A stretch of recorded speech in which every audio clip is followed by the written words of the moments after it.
Last family. Every last family. Last family. Every last family. The last family. Every last family. Last family. Every last family.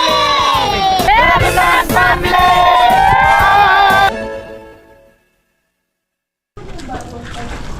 Grabe. Siksikan na po rito. Ito yung cemetery ng Bagong Silang. Phase 7. Phase 7 po.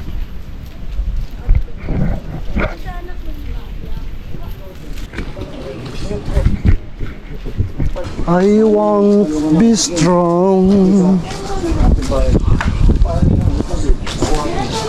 and carry on. Pala dito, puro buto pala yung dami. Malaki. Tinatanggal kasi yan pagka ano? Ano split? Pagka ano, wala na hindi nakapagbayad, tinatanggal yan yung mga buto. Ay, hindi mo binasa. Dito sa cemetery na yun. Sa phase 7 ng Bagong Silang. Yung kapitbahay natin, sinama natin. Bibisita daw ang nila, kapamilya. Ayan, Jose del Prado. Ba sila dinaan. Natawa na ba dyan? Hindi natin isa. Sa baba pala? Baba lang. Mas muna pinakawa kaya sa pinakataas. Kuya, naalala ka namin ah. Ito yung si Sarge. Sarge! Kami dating sandalo po to si Sarge. Oo nga. Na destino po to ng Sulu, Basilan. Punta siguro dito si Lenlen. Si Lenlen madalas dito.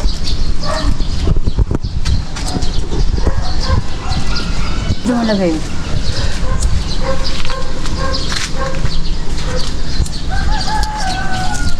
June 22. Ito po si Daniel, ito yung kabata ni Alex. Ayaw ba? Pag kuya ito mahirap daanan. Ano natin sana hindi magbago na sa pagtanda nila. Sila pa rin, magkakaibigan. Magtulungan. Kasi hindi sila pare-pare ng kapalaran. Siyempre, mayroong sigurado, mayroong makakaangat sa kanila. Huwag nilang kalimutan yung mga kaibigan nila, mga kabataan nila. Tutulungan pa rin. Punta po tayo sa kabila. Ano niya, di ba? Daan. Hindi kailangan nila yun. Tabi nila lolo ba? Ito pa Daniel Magamas yung kasakasama ni Alex ng kabataan na naliligaw sila, nawawala. Hanapin kung saan saan. Ay, si Kiana. Ito pala rito. Pangalawang beses ko nakapunta rito. Sabi na nga po, may nagtindi na rin eh. Nagtindi rin kami dun eh. Sinisyan namin.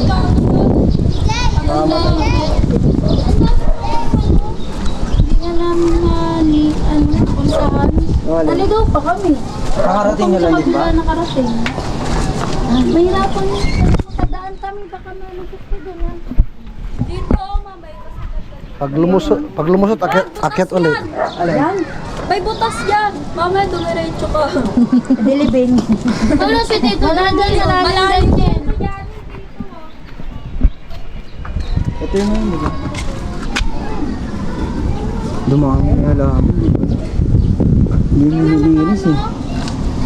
Ang dami ng damo. Dito pala si Kuya. Nag-iikot. Kailan ka nakabalik yan? Nung katapusan? Bumato ka na. Kanina. Dapat si Kuya pumunta ron. Kami rin tagal din namin dun. Kalahati rin kami layo. Sinindyan namin din. Andun pa yung payo. Lakas siya ng hangin. Anong? Wala pang itak pang linisan ng mga ano, mga damo-damo. Hindi namin nakalain ganyan. Kaya naligaw nga kami kasi. Yan, dami na puro Asia. Tataas na ng ano eh, no? Lahat dito mga Asian na rito. Oo, yan, Ernesto Asia. Kapinto? Kaya itak talaga kailangan dito. Puro Asia yan. Madamo na po. Basag na nga yung Si Aba, andito rin. Lolo Kuya Aba. Aba? Ay, okay. Yun na yun nabasag sa kanya. Ah, basag ni kay Kuya Aba. Tapos si nanay yun. Pero si kuya to pinakasariwa dyan. Manyer ko lang. Dumami na pala ng lakas. Kaya nga, naligaw nga kami. Nakita kami sa bilog. Ha? Kabilang side. Kung sakali, kung bukas, magdala ng itak na, malinis naman itong ano ito. Wala nang makakapunta bukas sa pasok. Pero Pasok na. Oo, paano mo rito sila, oh? Kaya mas Kokoy, kahit kaming dalawa, sama. Wala mo ginagawa. Puro damo na po, natabunan Mga na. isang ganun-ganun, no? Kaya ito, itak dito para malinis. hindi ko naman nakaraan ganyan yung tsura niyan. Hindi ba kayo dumalo? Nung huling dalaw namin, walang ganyan. Wala pa to. Gusto mo ba ng mga damo? Ayan, nandiyan din si Baby Lynn. Pag-aalala sa ating mga mahal sa buhay. Ay, asawa ni Tingnan mo. Kaugalian na po natin mga Pilipino yan. Ano yata natin? Saka siyempre bilang sa atin, bilang tao, Sa sininggan niya. yung iwang alaala natin mga mahal sa buhay, Mahangin nga. kaya pinapalagan po natin. Lilinis kita paano, matumba-tumba lang yung mga kahoy-kahoy. Pero kung lulobin po, makakabit tayo bukas dito.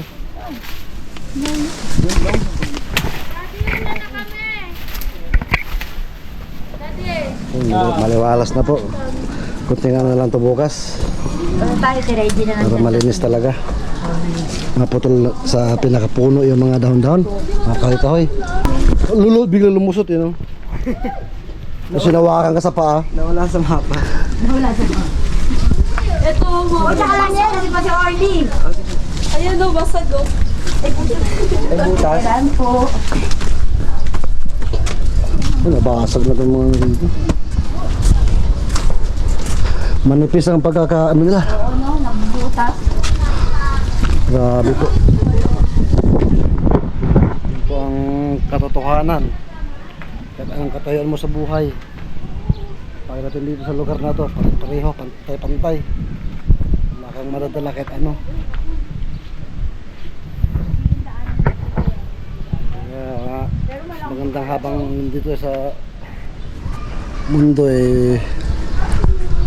makapag-iwan tayo ng bakas na maganda naman po. Pauwi na tayo.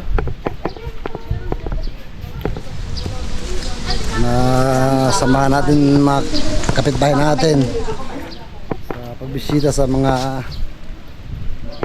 puntod ng mga mahal nila sa buhay. Dahil po sa mga kapitbahay din natin, ng mga kaibigan natin, mga pamilya. Ano po kasi, mga kapitbahay natin, siyempre, hindi lang sa atin iba. Tinuturo lang tayong pamilya. Nasapay kasama po lahat kasi mga katamps. Kung paano ka makitungo sa mga kapitbahay mo. Kung rin maging turing sa'yo. Tapos sila ang doon po tayo nakakalimutan ng mga ito pag halimbawa may ano sila, may out of town, inaaya rin ho tayo. Nakasama ko pa ho sila doon Pangasinan, Dagupan. Isinama nila ako noon.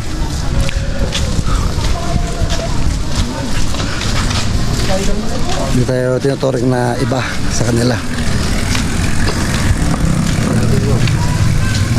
Kaya parang pamilya rin po turing natin sa kanila. Hindi na iba. Kaya ano lang ba naman yung ipag-drive natin sila mga kams, di ba, papunta rito. Motor pa nila. Pero baka bukas po kung luluobin maglinis po tayo dun. Kasi puro damo na talaga. Depende ko sa pag-uusap mamaya. Ako naman po willing naman kahit anong oras para sa kapwa sa abot na mga kaya.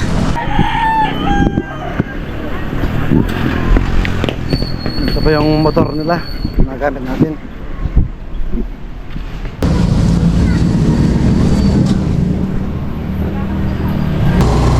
Tara, let's go!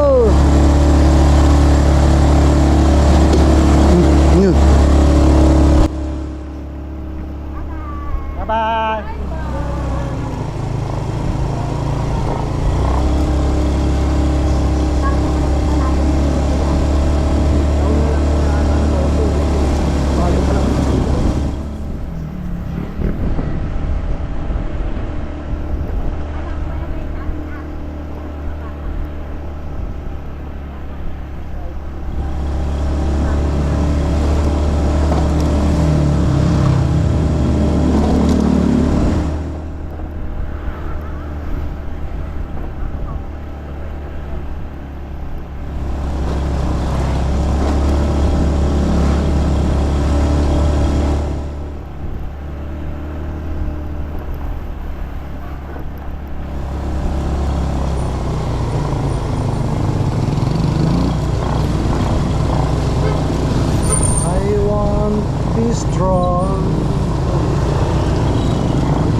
Parang kailan lang, late pa ni Fiona, no? 17 years old na pala.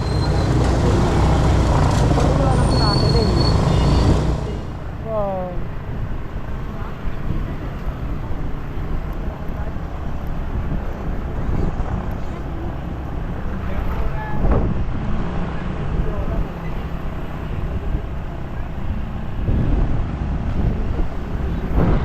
Yung asawa ni Jordan, ang pangalan nun?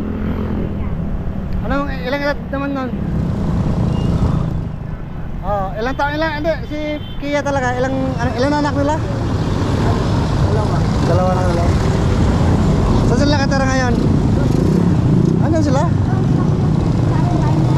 Ah, pero sa likod sila dumadaan. Hindi sila sa harap.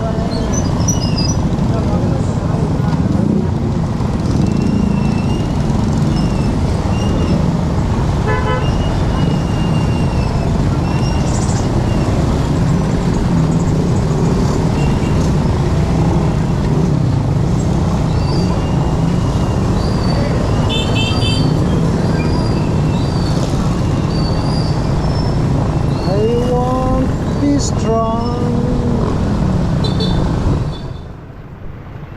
and carry on.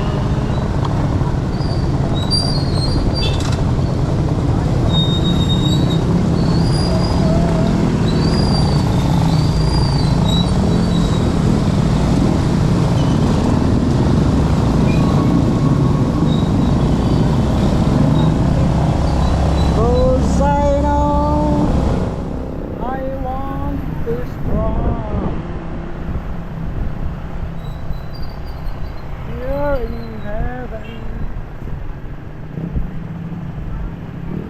Takot na takot si JJ maubos ng gasolina. Dami-daming gasolina.